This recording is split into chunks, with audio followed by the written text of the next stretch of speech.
नमस्कार. आज आपल्यासमोर आहे रविवार 28 डिसेंबर 2025चं वृत्तपत्र. नमस्कार. आणि ह्या एका वृत्तपत्राच्या पानांमधून आज आपण एक फेरफटका मारणार आहोत. राजकारण, अर्थव्यवस्था, तंत्रज्ञान. आणि अगदी आपल्या जगण्याच्या पद्धतीसुद्धा. अगदी. या बातम्यांच्या पलीकडचा अर्थ शोधण्याचा आपला आजचा प्रयत्न आहे. चला तर मग सुरुवात करूया. पहिल्या पानावरची जी बातमी आहे तिने आंतरराष्ट्रीय पातळीवर पुन्हा एकदा मला वाटतं तणाव निर्माण केलाय. हो, भारत आणि पाकिस्तानामधील पाण्यावरून सुरू असलेला संघर्ष. बरोबर. पहिल्या पानावरची ही ठळक बातमी आहे.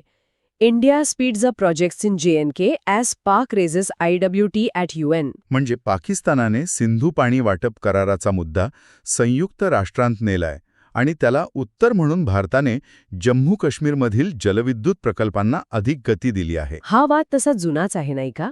पण आता तो एका नव्या वळणावर आलेला दिसतोय.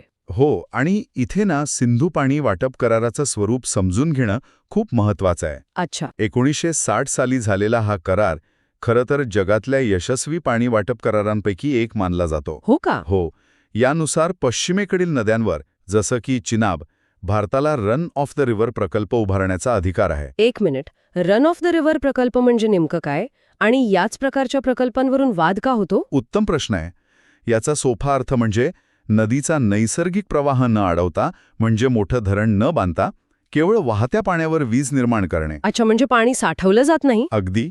यामुळे पाण्याचा मोठा साठा होत नाही आणि नदीचा प्रवाह पाकिस्तानकडेही नैसर्गिकरित्या सुरू राहतो. करारानुसार भारताला याची परवानगी आहे. मग पाकिस्तानचा आक्षेप काय आहे? पाकिस्तानचा आक्षेप असा आहे की या प्रकल्पांच्या डिझाईनमुळे भारत भविष्यात पाण्याचा प्रवाह नियंत्रित करू शकतो. अच्छा, म्हणजे हा विश्वासाचा मुद्दा आहे. बरोबर. पण भारताची भूमिका स्पष्ट आहे की हे प्रकल्प पूर्णपणे कायदेशीर असून ते ऊर्जा आणि पाणी सुरक्षेसाठी आवश्यक आहेत. या बातमीतून भारताने दिलेला संदेश स्पष्ट आहे की आंतरराष्ट्रीय दबावामुळे हे प्रकल्प थांबणार नाहीत. म्हणजे हा केवळ पाण्यापुरता नाही, तर सामरिक विश्वासाचाही मुद्दा बनला आहे. याच बातमीच्या चौकटीत अमेरिकेशी संबंधित एक लहान बातमी आहे. ती या मोठ्या चित्रात कशी बसते? ती बातमी अशी आहे की अमेरिकेने पाकिस्तानला अफगाणिस्तानला मदत पोहोचवण्यासाठी नवीन रेल्वे मार्ग बांधण्याऐवजी अस्तित्वात असलेल्या पायाभूत सुविधा वापरायला सांगितले आहेत. बर. वरवर पाहता या दोन्ही बातम्या वेगळ्या वाटतात, पण यातून एक आंतरराष्ट्रीय दबावतंत्र दिसतं. कसं काय? एकीकडे भारत प्रकल्पांना गती देतोय, तर दुसरीकडे अमेरिका पाकिस्तानवर आर्थिक शिस्त लादण्याचे संकेत देत आहे. या दोन्ही गोष्टी पाकिस्तानसाठी एकाच वेळी घडत आहेत. इंटरेस्टिंग. बरं, आता देशांतर्गत राजकारणात काय सुरू आहे ते पाहूया. हो, आणि देशांतर्गत राजकारणातही परिस्थिती तितकीच गुंतागुंतीची आहे. आसाममधील हिंसाचाराची बातमी खरंच चिंताजनक आहे. हो, मी वाचली ती बातमी. Assam violence leaves 173 security personal injured. 173 सुरक्षा कर्मचारी जखमी झाले आहेत. स्वायत्त राज्याच्या मागणीसाठी झालेल्या आंदोलनात ही संख्या त्या संघर्षाची तीव्रता दाखवते. पण ही मागणी तर अनेक वर्षांपासूनची आहे ना. मग आताच हे आंदोलन इतकं हिंसक का झालं? यामागे अनेक स्थानिक कारणं आहेत. खेरुणी भागात फेरमतदान आणि जमिनीच्या संरक्षणाबाबत सरकारची जी कठोर भूमिका आहे ती तात्कालिक कारणं ठरली. अच्छा. पण यात केवळ एक गट नाही तर अनेक लहान मोठे गट सामील आहेत. आणि सर्वात चिंतेची बाब म्हणजे गुवाहाटी उच्च न्यायालयाने शांततेचं आवाहन करूनही परिस्थिती नियंत्रणात आलेली नाही. म्हणजे प्रशासनासमोरचं आव्हान खूप मोठं आहे. खूप मोठं. आणि आसाममधनं थेट महाराष्ट्रात आलो तर इथेही संघर्षाचं स्वरूप वेगळं असलं तरी राजकीय अस्थिरता ती कायम आहे. हो, बातमी आहे clock symbol derails NCP SP Ajit talks. Rashtravadi काँग्रेसच्या दोन्ही गटांमधील घड्याळ या निवडणूक चिन्हावरून चर्चा फिसकडली आहे. हे अपेक्षित होतं का? काही प्रमाणात हो. इथे एक गोष्ट विशेष लक्षात घेण्यासारखी आहे. शरद पवार गटाला म्हणजे NCP SPला मूळ पक्षाचं चिन्ह परत हवंय, जे सध्या अजित पवार गटाकडे आहे. हो, निवडणूक आयोगाच्या निर्णयानुसार. आघाडीच्या राजकारणात जागा वाटपाच्या चर्चेपेक्षाही चिन्हाचा मुद्दा मोठा ठरतोय आणि त्यामुळेच ही चर्चा पुढे जाऊ शकलेली नाही.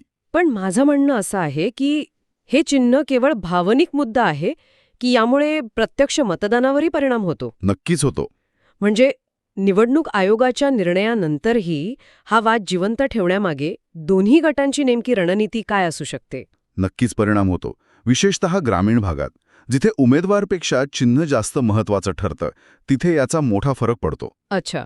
हे चिन्ह म्हणजे केवळ एक निशाणी नाहीये, ती पक्षाची अनेक वर्षांची ओळख आणि शरद पवारांचा वारसा आहे. तो वारसा आपल्याकडे आहे हे दाखवण्याचा दोन्ही गटांचा प्रयत्न आहे. त्यामुळे हा कायदेशीर मुद्दा कमी आणि राजकीय अस्मितेचा प्रश्न जास्त बनला आहे. समजलं. राजकारणाच्या याच पानावरील काही लहान बातम्याही देशाचा मूड दाखवतात. कोणत्या? जसं की दिग्विजय सिंहांचा एका मोदी समर्थकासोबतचा फोटो, केरळमधील थ्रिसूरमध्ये भाजपाला पहिल्यांदाच महापौरपद मिळणं. आणि बिहारमध्ये उपेंद्र कुशवाहा यांच्या पक्षात मतभेद. हो, या छोट्या बातम्यांमधून दिसतं की राजकारण किती स्थानिक आणि वैविध्यपूर्ण आहे. अगदी. बरं, राजकारणातील या गुंतागुंतीतून आता थेट लोकांच्या खिशावर आणि जीवनशैलीवर परिणाम करणाऱ्या बातम्यांकडे वळूया. चला, अर्थव्यवस्थेच्या पानावर जाऊया. हो, तिथली एक बातमी वाचून मला प्रश्न पडला की आपण गाडी खरेदी करताना नक्की काय शोधतो, कारण ही बातमी सांगते आहे की आपले प्राधान्यक्रम पूर्णपणे बदलले आहेत. अगदी बरोबर. Connected features turn driving force for new age vehicle buyers ही हेडलाईन एका मोठ्या बदलाकडे लक्ष वेधते. म्हणजे आता लोक मायलेज नाही विचारतात, पण आता गाडी खरेदी करताना मायलेज किंवा इंजिनच्या क्षमतेपेक्षा जास्त महत्त्व मोठ्या touch screen, connected car technology आणि ADS सारख्या सेफ्टी फीचर्सला दिलं जात आहे. म्हणजे गाडी आता केवळ प्रवासाचं साधन राहिलेली नाही? मुळीच नाही. गाडी आता एक चालतं फिरतं गॅजेट किंवा एक्सपिरियन्स डिव्हाइस बनली आहे. अच्छा. आणि हा बदल फक्त गाड्यांपुरता मर्यादित नाहीये. आपण पुढे ज्या जेनझी ॲट वर्क ट्रेंडबद्दल बोलणार आहोत ना, त्याच्याशी हे थेट जोडलेलं आहे. कसं? ज्या पिढीला कामाच्या ठिकाणी लवचिकता आणि तंत्रज्ञान हवं आहे, त्याच पिढीसाठी गाडी हे एक स्मार्ट डिव्हाइस आहे. त्यामुळे कंपन्या आता मायलेज नाही, तर युजर इंटरफेस आणि कनेक्टिव्हिटी विकत आहेत. हा एक मोठ्या मानसिक बदलाचा संकेत आहे. खरंय. आणि हा बदल केवळ ग्राहकच नाही, तर कंपन्यांच्या सर्वोच्च पातळीवरही दिसतोय. पुढची बातमी आहे top roles propel India Inc's CXO mobility in 2025. हो, याचा अर्थ 2025 मध्ये CEO, CFO, CHRO यांसारख्या मोठ्या पदावरचे लोक लवकर नोकरी बदलत आहेत. यालाच CXO मोबिलिटी म्हणतात, बरोबर? बरोबर. C-स्वीट म्हणजे कंपनीतील सर्वोच्च पदं. या पदांवरील लोकांचं नोकरी बदलण्याचं प्रमाण वाढलंय. याचा अर्थ कंपनीचं नेतृत्वच अस्थिर होत आहे. आणि याचा परिणाम थेट कंपनीच्या धोरणांवर आणि भविष्यावर होऊ शकतो. अगदी. पण इतक्या मोठ्या पदांवरचे लोक नोकरी का बदलत आहेत, एवढी चांगली पदं सोडून? याची दोन मुख्य कारणं आहेत. एकतर अशा पदांसाठी बाजारात मागणी प्रचंड वाढलीय, त्यामुळे त्यांना आकर्षक पगाराच्या ऑफर्स मिळत आहेत. आणि दुसरं कारण? दुसरं आणि अधिक महत्त्वाचं कारण म्हणजे कोरोनानंतर कामाच्या पद्धतीत झालेले बदल.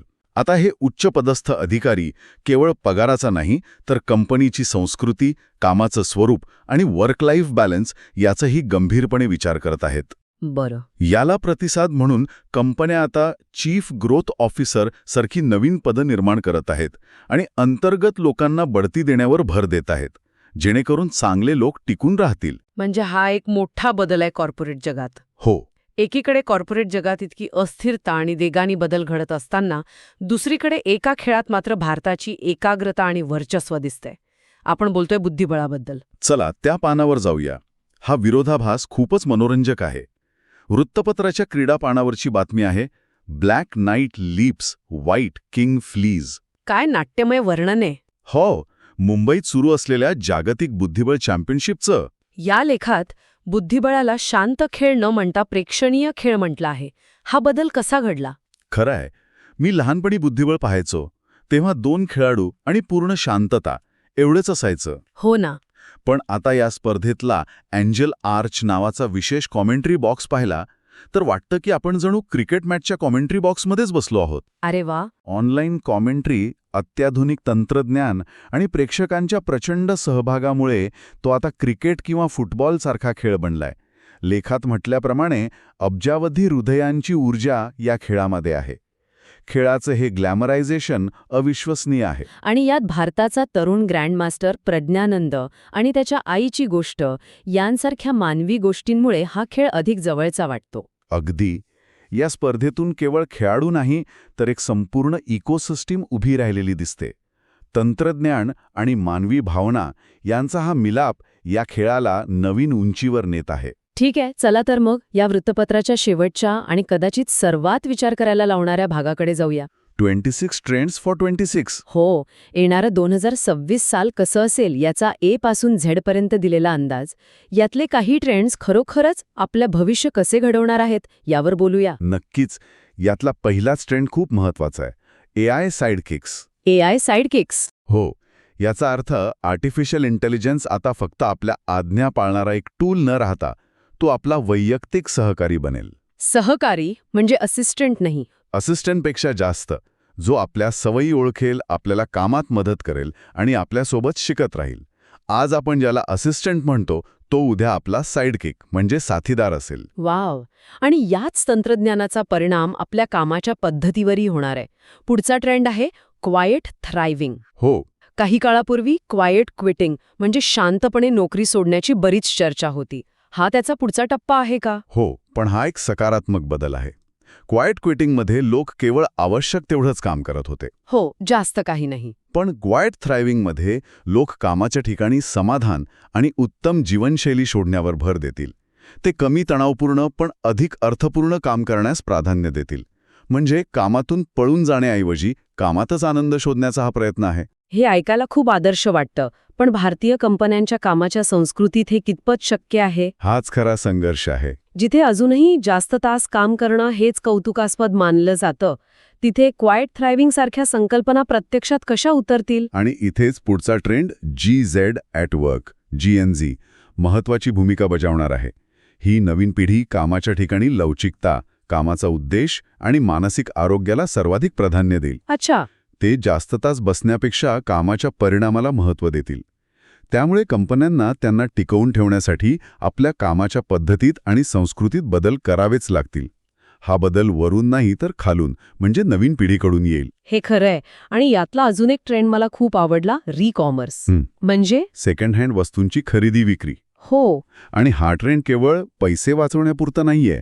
यामागे पर्यावरणाची काळजी आणि टिकाऊपणाचा म्हणजे सस्टेनेबिलिटीचा विचार आहे. हो, हल्लीही खूप दिसतंय. वापरलेल्या विंटेज वस्तू खरेदी करणं आता कमीपणाचं नाही तर कूल मानलं जाईल. हा ट्रेंड फॅशनपासून ते फर्निचर आणि इलेक्ट्रॉनिक्सपर्यंत सर्वत्र दिसेल.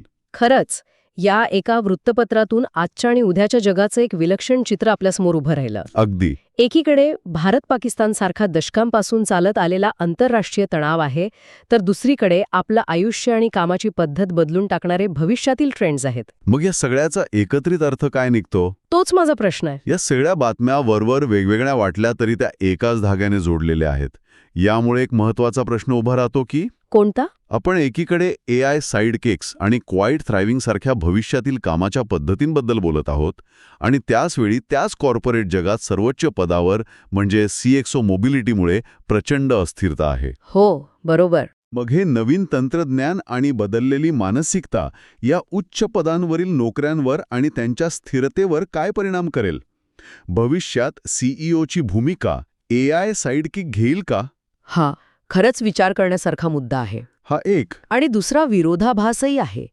जो देश जागतिक बुद्धिबळ स्पर्धेसारखा भव्य आणि गुंतागुंतीचं आयोजन यशस्वीपणे करतो, तोच देश आपल्या शेजारी राष्ट्रासोबतचा पाण्यासारखा जुना आणि तितकाच गुंतागुंतीचा प्रश्न सोडवण्यात अजूनही का झगडतो आहे? बरोबर. तंत्रज्ञानातील प्रगती आणि सामाजिक राजकीय परिपक्वता या एकाच वेगाने चालत नाहीत. या वृत्तपत्रातील बातम्या आपल्याला हाच विरोधाभास दाखवतात आणि हाच विचार करण्यासाठी आपल्याकडे सोडून जातात.